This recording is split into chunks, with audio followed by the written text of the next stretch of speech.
ENFJs, they have high extroversion, high openness to new experience, very high agreeableness, and very high organization. ENFJs put a lot of effort and enthusiasm into their relationships. To some extent, ENFJs define themselves by the closeness and authenticity of these relationships. They have very good people skills and are affectionate, caring, and warm. They excel at bringing out the best in others and supporting them with these characteristics. They are highly sensitive to expressions of approval and also suffer highly from the indifference when they do not get it. That is, they want other people to affirm their behavior, although they have a problem asking for it. They are very perceptive of other people's emotions and are quite empathetic to the point of having a tendency to smother their loved ones. They are often valued for this genuine warmth and caring nature altogether. Some strengths of this type are their good verbal communication skills, their high insight into people's thoughts and motives, their motivational and inspirational. The fact that they are very motivational and inspirational, bringing out the best in other people. They are very warm, caring, and affirming. They are very fun to be with, lively, dramatic, energetic, optimistic, and have sometimes a very good sense of humor. They also have very good money management skills, and they are able to move on after a failed romantic relationships, although they blame themselves for it. They are very loyal and committed and seek lifelong relationships. Now, some weaknesses of the ENFJs is their tendency to be smoothering and overprotective, their tendency to be controlling and or manipulative. They do not pay enough attention to their own needs, and they tend to overattend those of others.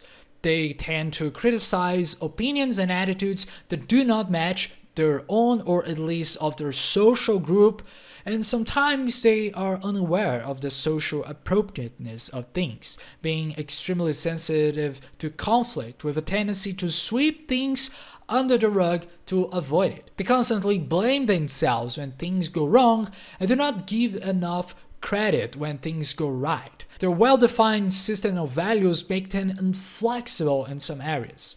They may be so attuned to what is socially accepted or expected that they are unable to assess whether something is right or wrong outside of the social circle or of what the social circle expects. And finally, they also tend to over-idealize, but also over-forgive other people for their mistakes.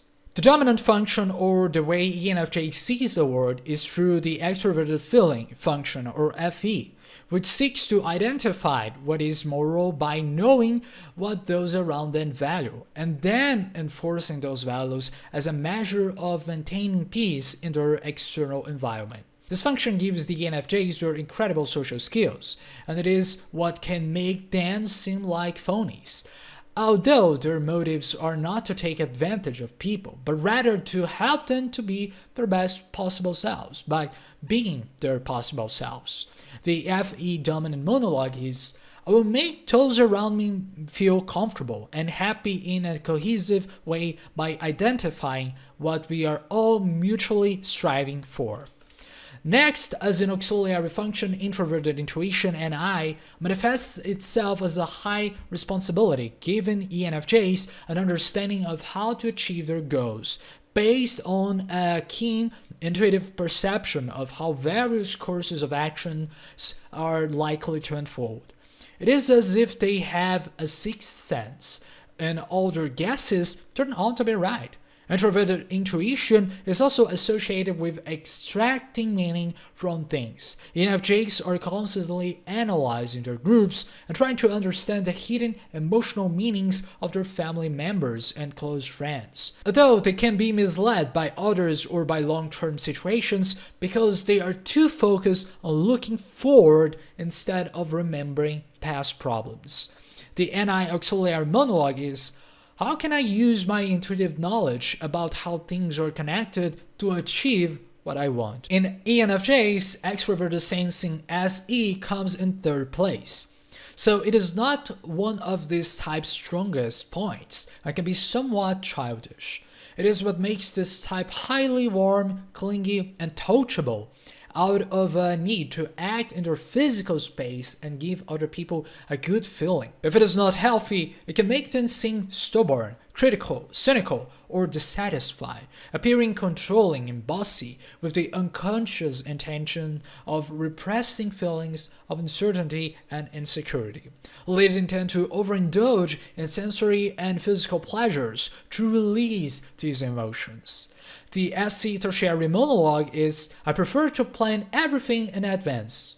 But, when necessary, I can think surprisingly well without it, because I'm always in tune with what's going on around me. The ENFJ's shadow or inferior function is it introverted thinking, TI. When unhealthy, this function turns the ENFJ's strengths into weaknesses, causing their high socialization to turn into distrust, criticism, and a sense of pessimism towards others.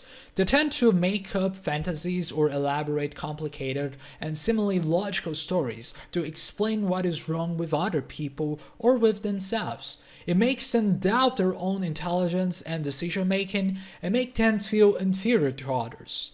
In short, they make irrational excuses and criticisms, and have the desire to intentionally attack and hurt others. This happens when ENFJs lose their sense of connection with other people and don't know how to solve their problems. The development TI inferior monologue is, can I use these objective observations about others to my advantage? And to overcome these, ENFJs should appreciate the value of solitary activities, such as studying, writing, and various other forms of expressing arts, which release their creative and intuitive powers. And this way, they can fulfill their own needs and psychological well-being. To develop your introverted thinking, you should spend more time with other types who use this function, such as INTPs, ISTPs, or ENTPs. The types that get along the best with ENFJs are intuitives in general, as they see the world in a similar way, as well as INFPs and ISFPs due to their appreciating of the personal feelings and agreeableness. Compared with the sister types ESFJs, ENFJs are much more naive than ESFJs in social situations. ENFJs are less practical and organized than ESFJs.